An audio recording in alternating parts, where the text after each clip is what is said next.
NCB का कहना है कि हमें एक ड्रग रैकेट को, ड्रग पेडलर्स को एक्सपोज करना है और उनका भी अभी हमें उनके खिलाफ भी अभी बहुत सारी इंक्वायरीज करनी है, उनको एक्सपोज करना है, उनको अरेस्टिंग होनी है। तो इस मामले में अगर इनको बेल दे देते हैं तो मुझे लगता है कि ये एविडेंसेस को डिस्ट्रॉय करने की कोशिश होगी और इस मामले में जो आखिरी पेडलर्स हैं वो लोग अरेस्ट नहीं हो पाएंगे। कोर्ट के पास आज कोई ना कोई ऐसे सबूत मेरिट के आधार पे अगर आज उनको बेल नहीं मिला, इसका मतलब कोर्ट ने कहीं ना कहीं ये संज्ञान में लिया है कि जो सबूत एनसीबी दे रही है या जो सबूत आर्यन खान के खिलाफ मिले हैं वो कहीं ना कहीं इस बात को दर्शाते हैं कि ये कहीं इस सारी चीज़ों में कहीं ना कहीं इन्वॉल्व हैं। चाहे वो खरीद फरोख्त का मामला हो, चाहे कंजम्पशन का मामला हो, चाहे ड्रग्स रखने का मामला हो, चाहे इंटरनेशनल ड्रग पेडलिंग का मामला हो, चाहे आज जो एनसीबी ने एक चैट भी शायद कोर्ट में दी है जिसमें कोई अपकमिंग एक्ट्रेस है जिनके साथ ये ड्रग्स की कोई बात कर रहे हैं। तो इसका मतलब ये सारे सबूत एनसीबी अगर दे रही है और कोर्ट ने बेल रिजेक्ट किया है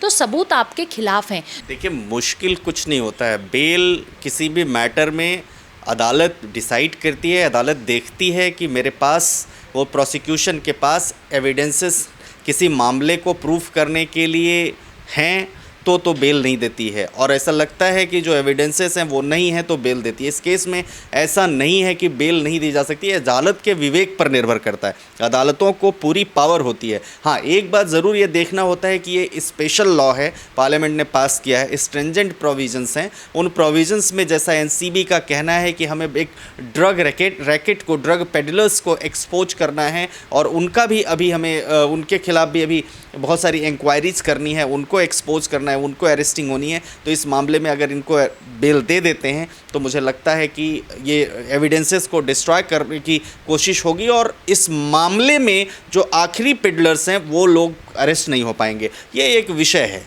जिस पर अदालत ने और सेशंस कोर्ट ने इस मामले को ही अभी भी एनडीपीएस की जो स्पेशल कोर्ट है इसी मामले का कॉग्निजेंस लिया और उसने कहा कि अभी इन्वेस्टिगेशन ऑनगोइंग है। व्हाट्सएप चैट से समझ में आ रहा है कि इसमें एक इंटरनेशनल ड्रग रैकेट है जो सामने आना है। एमईए की परमिशन भी उन्होंने इसी ग्राउंड को आधार बना करके बेल रिजेक्ट किया और हाई कोर्ट में जा सकते हैं, और हाई कोर्ट में जाकर हाई कोर्ट को लगता है कि सेशन कोर्ट का ऑर्डर गलत है, हाई कोर्ट उसमें बेल भी दे सकती है। मैम, जो आज बेल रिजेक्ट हुई है आर्यन खान की, तो ऐसा लगता है कि जो किंग खान है उनके बेटे का जो दिवालिया इस बार आर्थर रेड जो जेल में ही सेलिब्रेट होगा, उस पर क्या बोलेंगे? देखिए, बेल एक प्रक्रिया है, जैसे अश्विनी जी ने कहा। बेल मिल भी सकती है, बेल नहीं भी मिल सकती, लेकिन मैं एक चीज़ आपको ज़रूर कहना चाहूँगी कि ये कोई सिर्फ किंग खान का बेटा है जो बार बार लोग आरोप लगा रहे हैं कि बॉलीवुड को टारगेट किया जा रहा है, बहुत जगह हम लोग ये सुन रहे हैं, या वो शाहरुख खान का बेटा है, आर्यन खान है, लोग इसलिए उसको टारगेट कर रहे हैं, या बेल इसलिए नहीं मिल रही, जो इस तरह के आरोप प्रत्यारोप लगा रहे हैं। इवन एनसीबी के जो ऑफिसर है समीर वानखेड़े, उनको और उनकी पत्नी तक पे आरोप लगाए जा रहे हैं कि उनको बॉलीवुड में काम नहीं मिला इसलिए वो ये सारी चीज़ें कर रहे हैं। देखिए, एक चीज़ मैं आप कहूँगी कि जो एनसीबी को चैट जो मिले हैं, जो उन्होंने रिकवर किए हैं, उस चैट में उनके इंटरनेशनल ड्रग पैडलर्स से संबंध जो है वो सामने आए। तो मेरा ये कहना है, चाहे वो आर्यन खान हो, चाहे वो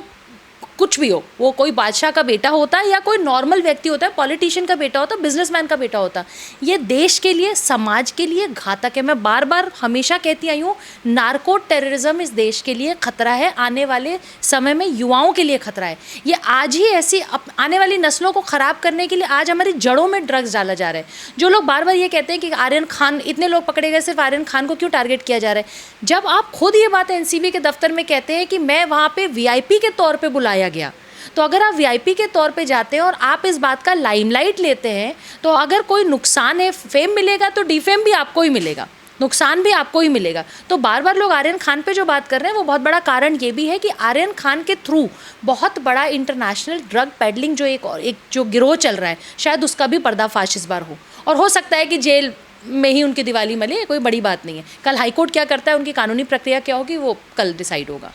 सर, इसी से जुड़ा मेरा अगला सवाल है, एक इस देश के बड़े लेफ़्ट लिबरल इंटेलेक्चुअल हैं जावेद अख्तर जी, उनका जो आज बयान आया है कि क्योंकि वो सेलिब्रिटी है इसलिए उनको टारगेट किया जा रहा है, और इससे पहले भी बहुत से लोगों का बयान आ चुका है। पीडीपी की जो महबूबा मुफ्ती है उनका आया है, और भी बहुत सारे इंटेलेक्चुअल्स जो सो कॉल्ड इंटेलेक्चुअल्स उनका बयान आया है। तो ये एक तरीके से ये केस को कमज़ोर करने की बात नहीं है, एनसीबी के जो रोल प्ले कर रही है उसको कमज़ोर करने की बात नहीं है ये? देखिए, जावेद अख्तर जी अगर कानून पर, न्यायिक व्यवस्था पर, अदालतों पर भरोसा नहीं है तो ये उनके मानसिक दिवालियेपन का द्योतक है, परिचायक है। जो महबूबा मुफ्ती जी बात कर रही हैं उनको नहीं भूलना चाहिए कि उनका जो प्रिवेंटिव डिटेंशन था उस मामले में अदालतों की भी भूमिका रही है, क्योंकि एक बहुत लंबे समय तक किसी को भी नेशनल सिक्योरिटी एक्ट में ज़्यादा दिन तक अंदर नहीं किया जा सकता था। एक व्यवस्थित अदालतें और कानून और इस देश में लोकतांत्रिक व्यवस्था में सब इंडिपेंडेंट तरीके से काम करती हैं। और मैं समझता हूँ कि जावेद अख्तर जी जैसे लोग जो अब तक जिनके बारे में ऐसा समझा जाता था कि वो समाज के पथ प्रदर्शक हैं, समाज में अच्छी बातें लेकर आते हैं, वो कवि हैं, वो लेखक हैं, वो शायर हैं, वो राइटर हैं, लेकिन अब धीरे धीरे उनकी जो स्टोरीज़ को भी रिविजिट करते हैं तो पाते हैं कि उनका भी कार्य रहा है एक अपने पर्टिकुलर एजेंडे को एक्सपोज करना, चाहे सिनेमा के माध्यम से रहा हो, चाहे उनकी शायरी के माध्यम से रहा हो, चाहे उनकी लेखनी के माध्यम से रहा हो, चाहे उनके वक्तव्यों के माध्यम से रहा हो। हर माध्यम से वो अपने एजेंडे को अब तक एक्सपोज करते आ रहे थे और हम इस देश में जो लोग हैं वो लोग समझ नहीं पा रहे थे। यही महबूबा मुफ्ती के केस में था कि घाटी के 5 या 6 जिलों को मिला करके पूरे देश में उन्होंने घाटी जैसा एजेंडा और एक नैरेटिव सेट करके रखा था, जबकि एक्चुअल में देखते तो जम्मू की सीमाएं पाकिस्तान से ज़्यादा लगी हुई हैं और जो देश के लिए समर्पित क्षेत्र है जम्मू और कश्मीर, अगर हम बात करें उसके यूनियन टेरिटरी बनने से पहले की अगर हम बात करें, मगर वो एजेंडा इसलिए नहीं आ पाता था कि इस देश में एक अलग तरह के जो ये सो कॉल्ड इंटेलेक्चुअल उन्होंने विचारधारा बना रखी थी। अखबारों पर भी उन्हीं का कब्जा था,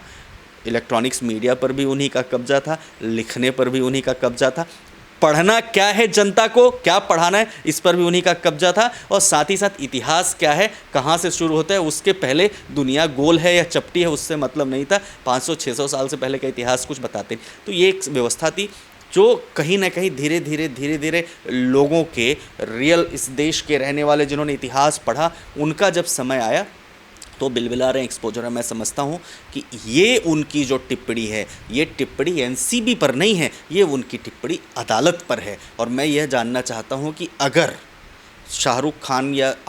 शाहरुख खान के बेटे आर्यन खान क्रूज़ पर मौजूद नहीं थे तो ये तो केस है ही नहीं कि उनको घर से पकड़ के ला के क्रूज़ पर डाल दिया। क्रूज़ पर तो वो मिले, वो कह रहे हैं वीवीआईपी की तरह हम गए थे। अब ये जांच का विषय है और इसी देश में ऐसी भी अदालतें हैं जिन अदालतों में कई लोगों को जो दोषी थे, जिनको प्रोसिक्यूशन ने गिल्टी माना था, उनको अदालतों ने बाइज्जत बरी किया। वो समय आने वाला है और मैं समझता हूँ कि इन्फ्लुएंशियल व्यक्ति हैं तो ऐसा नहीं है कि उनको न्याय मिले, उनको न्याय मिलेगा, तुरंत न्याय। देखिए इधर 2:45 पर उधर ऑर्डर हुआ, सेशंस कोर्ट का बेल रिजेक्ट हुई, 2:46 पर उनकी हाई कोर्ट में बेल एप्लीकेशन मेंशन होने के लिए पहुंच गए। तो ऐसा तो नहीं कि उनके पास तंत्र नहीं है, ऐसा तो नहीं कि उनके पास लीगल इंफ्रास्ट्रक्चर नहीं है और ना ही उनके पास किसी लॉयर्स की कमी है। तो ये ऐसा कहना मैं समझता हूँ कि इनके दिवालियेपन का द्योतक है। अदालतें निष्पक्ष हैं, निष्पक्ष होकर काम करती हैं। मैं अभी देख रही थी आज ट्विटर पे ट्रेंड चल रहा था, आपने भी देखा होगा कि जैसे जब इनकी बेल रिजेक्ट हुई है, शॉक्ड करके #शॉक्ड करके एक ट्रेंड चला। सबसे पहले अगर आप उसको खोलेंगे तो जितने इंटेलेक्चुअल्स का आपने नाम लिया, ये जितने शाहीन बाग में बिरयानी खाने पहुंच जाते थे या जो टूल किट का हिस्सा रहे हैं या जो भारत में बैठ के तालिबानियों की तारीफ़ करते हैं, वो सारे लोगों ने इस बात पे आज बात की कि अरे बेल रिजेक्ट हो गया। मेरा सवाल उन सब लोगों से है जब इस देश के एक बहुत बड़े पत्रकार को बहुत दिनों तक जेल में रखा जाता है और बार बार बेल रिजेक्ट होती है, तब उनको शौक नहीं लगता। आज अचानक से उनको शौक लग गया। तो आर्यन खान का मामला है तो वो सारे लोग शॉक्ड में आ जा रहे हैं। सेम कोर्ट, सेम प्रक्रिया, जब बेल की बात हो तो कोर्ट का अपना काम है। कोर्ट के पास आज कोई ना कोई ऐसे सबूत, मेरिट के आधार पे अगर आज उनको बेल नहीं मिला, इसका मतलब कोर्ट ने कहीं ना कहीं ये संज्ञान में लिया है कि जो सबूत एनसीबी दे रही है या जो सबूत आर्यन खान के खिलाफ मिले हैं वो कहीं ना कहीं इस बात को दर्शाते हैं कि ये कहीं इस सारी चीज़ों में कहीं ना कहीं इन्वॉल्व हैं। चाहे वो खरीद फरोख्त का मामला हो, चाहे कंजम्पशन का मामला हो, चाहे ड्रग्स रखने का मामला हो, चाहे इंटरनेशनल ड्रग पेडलिंग का मामला हो, चाहे आज जो एनसीबी ने एक चैट भी शायद कोर्ट में दी है जिसमें कोई अपकमिंग एक्ट्रेस है जिनके साथ ये ड्रग्स की कोई बात कर रहे हैं। तो इसका मतलब ये सारे सबूत एनसीबी अगर दे रही है और कोर्ट ने बेल रिजेक्ट किया है तो सबूत आपके खिलाफ हैं। देखिए एक चीज़ मैं कहूँगी, जब आपने अभी एनसीपी सवाल पूछा, आपने नवाब मलिक के बारे में सवाल पूछा, तो नवाब मलिक वही हैं जिन्होंने अर्नब गोस्वामी के लिए एक स्टिंग ऑपरेशन में कहा था, एक स्टिंग ऑपरेशन आया था जिसमें उन्होंने कहा कि हम आने वाले समय में कुछ ऐसा होने वाला है जिससे अर्नब गोस्वामी खुद आत्महत्या कर लेंगे। भारत के इतने बड़े पत्रकार के बारे में इतने कॉन्फिडेंस से आपने ये बात कही थी और उसके कुछ दिन बाद ही उनको तिलोजा जेल, जिस तरीके से इनका प्लांट किया हुआ आदमी इनका प्लांट किया हुआ आदमी इसलिए कह रही हूँ कि 2004 का एक केस था, यूनुस का केस, जो पुलिस की कस्टडी में यूनुस नाम के एक व्यक्ति की डेथ हुई थी। 2004 के व्यक्ति जिसको जो नौकरी से हटाया गया था, ऐसी क्या मजबूरी थी इसी महाराष्ट्र की सरकार की, इसी सरकार की, महागाड़ी सरकार जिसको आप कहते हैं, ये इस सरकार की क्या मजबूरी थी कि सचिन वाजे जैसे चोर आदमी को आप वापस नौकरी पे लेके आए, वो भी सुशांत सिंह राजपूत के हत्या के जस्ट कुछ दिन पहले। आप ये सोचिए कि इतनी बड़ी बात है कि आप उसको लेके आते हैं और प्रदेश के जितने बड़े बड़े केसेस होते हैं, चाहे वो सुशांत सिंह राजपूत का केस हो, चाहे वो अर्नब गोस्वामी का केस हो, चाहे और इस तरह के बड़े केसेस हो, ये सारे केसेस जो है सचिन वाजे को दिए जाते हैं। सचिन वाजे का रैंक क्या था? सचिन वाजे असिस्टेंट, आप वो पुलिस कोई मुंबई का कमिश्नर नहीं था, वो एक मतलब एक छोटा सा एक ऑफिसर है जिसको आप वापस लेके आए, आप उससे इस तरह के सारे काम करवा रहे हैं। आप अर्नब गोस्वामी के घर उसको भेजते हैं, 45 लोग उनके घर जाते हैं AK-47 लेके, दरवाजे पे लात मारते हुए अर्नब गोस्वामी के घर आप घुसते हैं। आज वही सचिन वाजे आपके सारे जो आपने गलत काम किए थे, जो आपके पाप का जो गट्ठर था, जो वो भी ढो रहा था, आज वो सारी चीज़ों को उजागर कर रहे हैं। उन्होंने खुद ये बात बताई, सचिन वाजे ने खुद ये बात बताई कि मुझे गृह मंत्री साहब ने वापस नौकरी पर रखने के लिए मुंबई पुलिस कमिश्नर ने 2 करोड़ रुपए मांगे और उन्होंने ये कहा कि ये पैसे आगे देने। तो सचिन वाजे जैसे व्यक्ति को आप लेके आते हैं, मुंबई पुलिस कमिश्नर गायब है, भागा भागा फिरता है। आपका खुद का गृह मंत्री अनिल देशमुख, जिनको बहुत शौक है इस बात का, सुशांत सिंह राजपूत के साथ क्या हुआ ये जानने की ज़रूरत नहीं है। ड्रग्स पूरे देश में किस तरीके से बिक रहे हैं, महाराष्ट्र में नाक के नीचे से ड्रग्स बिक रहे हैं, जिसमें NCB ने अब छापे मारी है, ये काम गृह मंत्रालय का है। गृह मंत्रालय के पास एक ही काम था, सुशांत सिंह राजपूत के केस को कैसे दबाना है महाराष्ट्र सरकार की। मुंबई पुलिस का क्या काम था? कंगना रनौत का दफ्तर कैसे तोड़ना है। जो भी वहाँ की सरकार के खिलाफ बोले, जो एक्स नेवी ऑफिसर थे, आपको याद होगा कि जिस तरीके से शिवसेना के लोग उनके घर में घुसते हैं, उनको नीचे लेके आते हैं, उनके साथ मारपीट करते हैं, उनको चोट लगती है, जो भी उस सरकार के खिलाफ। तो इसका मतलब महाराष्ट्र सरकार, मुंबई पुलिस, कुछ लोगों के इशारे पे, मैं पूरी मुंबई पुलिस को टारगेट नहीं कर रही हूँ, क्योंकि मुंबई पुलिस एक ऐसी पुलिस है जिसने बहुत बड़े बड़े आतंकवादी गिरोह का पर्दाफाश भी किया है। लेकिन आज ऐसा क्या हो गया अचानक से कि ये गवर्नमेंट आने के बाद वहाँ पुलिस तंत्र, चाहे पुलिस हो चाहे मिनिस्टर्स हो, इस तरीके से काम करें कि किसी को बचाने के लिए सुशांत सिंह राजपूत से लेके दिशा सालियान से लेके सारे केसेस आते हैं और यहाँ एंटीलिया के केस में फंस जाते हैं। मुझे खुशी इस बात की है कि जो लोग सुशांत सिंह राजपूत के केस में कवर अप करने की कोशिश कर रहे थे, वो एंटीलिया के केस में जेल चले गए। एक तो जेल में बैठा इनका चोर, इससे बड़े वाला चोर जो है मुंबई पुलिस कमिश्नर, वो गायब है, और जो सबसे बड़े वाला चोर था जो इनका गृह मंत्री है, वो भी गायब है। तो लुकआउट नोटिस अगर आपको जारी करना है तो आप मुंबई पुलिस कमिश्नर के लिए लुकआउट नोटिस जारी क्यों नहीं करते? आप अपने गृह मंत्री के लिए लुकआउट नोटिस जारी क्यों नहीं करते? ये हंसने की बात है कि किसी प्रदेश का गृह मंत्री जो लोगों के दफ्तर तोड़ने के लिए, तिलोजा जेल भेजने के लिए, धमकियां देने के लिए, गालियां देने के लिए ये पूरा एक तंत्र मिलके काम कर रहा था, उसको आप ढूंढ नहीं पा रहे। मुंबई पुलिस का काम ये रह गया है कि किसी पत्रकार को घर से उठा लो, किसी जो आपके खिलाफ बोले, जो आपकी सरकार के खिलाफ बोले, आप उसको मारो, आप उसको पीटो। आप किसी जो एक्टिविस्ट हैं, फरीदाबाद के एक्टिविस्ट को ये जेल लेके गए थे महाराष्ट्र में, कोई आपके खिलाफ नहीं बोल सकता। आपने एक तानाशाही का माहौल बना रखा है। तो मुझे तो बहुत खुशी हो रही है कि एंटीलिया केस हो, चाहे और केस हो, मुंबई पुलिस हो और यहाँ की सरकार हो, एक के बाद एक्सपोज होती आई है। प्रिविलेज क्लास जो बोलते हैं, खान मंडली जो है, वो अपने आप को कॉन्स्टिट्यूशन और लॉ ऑफ द लैंड से ऊपर समझती है। जो भी पहले भी जिनके खिलाफ केस थे, वो बोल देते हैं कि ये फर्जी केस है। किसी ने किसी के ऊपर गाड़ी चढ़ा दिया, उसको फर्जी केस बता देते हैं। और कईयों को डर लगने लग जाता है इस देश के अंदर। जब भी कोई अधिकार की बात करे तो बोलते हैं कि इस देश में असहिष्णुता का माहौल हो गया है, डर लग रहा है उनको। इस पे आप क्या सोचते हैं? देखिए, भारत के संविधान में ही 1901 में आपको अभिव्यक्ति की आज़ादी की बात कही गई है। वो आपकी अभिव्यक्ति की आज़ादी बस इतना है, किसी कानून के अगेंस्ट नहीं होनी चाहिए और बड़े संयम और मर्यादा के साथ होना चाहिए। तो मैं समझता हूँ कि इस पर कमेंट करना हमारा काम नहीं है, क्योंकि इस देश के संविधान के मुताबिक व्यक्ति को कमेंट करने का अधिकार। अगर किसी की भावनाएं उसमें हर्ट होती हैं तो निश्चित तौर पर वो कोर्ट में, अदालतों में जा सकते हैं। परंतु जो व्यक्ति जितना बड़ा होता है, जितनी उसकी फॉलोइंग होती है, जितने उसके मानने वाले लोग होते हैं, जितना उसका सोसाइटी में कंट्रीब्यूशन होता है, जितनी उसकी सोसाइटी में एक्सेप्टेबिलिटी होती है, उसी के हिसाब से उस व्यक्ति को पूरे संयम का पालन करके अपनी बातें करनी चाहिए, क्योंकि लोग उसको फॉलो करते हैं। तो मैं समझता हूँ कि ये अगर इन्होंने ऐसा स्टेटमेंट दिया है तो वो उनके स्वयं के लिए उनके स्वयं के हिसाब से, उनके स्वयं के लिए ठीक नहीं है, क्योंकि जनता ऐसे स्टेटमेंट्स को नकारती है और लोगों के को कंडेम करती है, उनकी बातों को कंडेम करती है। तो ये कंडेम करना ही डेमोक्रेसी में, एक आलोचना करना ही डेमोक्रेसी में सबसे बड़ा हथियार है आपके रिजेक्शन का, आपको सोसाइटी में आपकी एक्सेप्टेबिलिटी कम हो रही है। आज बॉलीवुड को ड्रग्स, पॉर्न मूवीज़, हवाला और जो हिंदू बैशिंग के लिए तो फेमस हैं ही वो, तो इन सब चीज़ों से आज बॉलीवुड को जोड़ के देखा जाने लगा है। जो बॉलीवुड पहले राज कपूर और देवानंद जैसे महान लोगों के लिए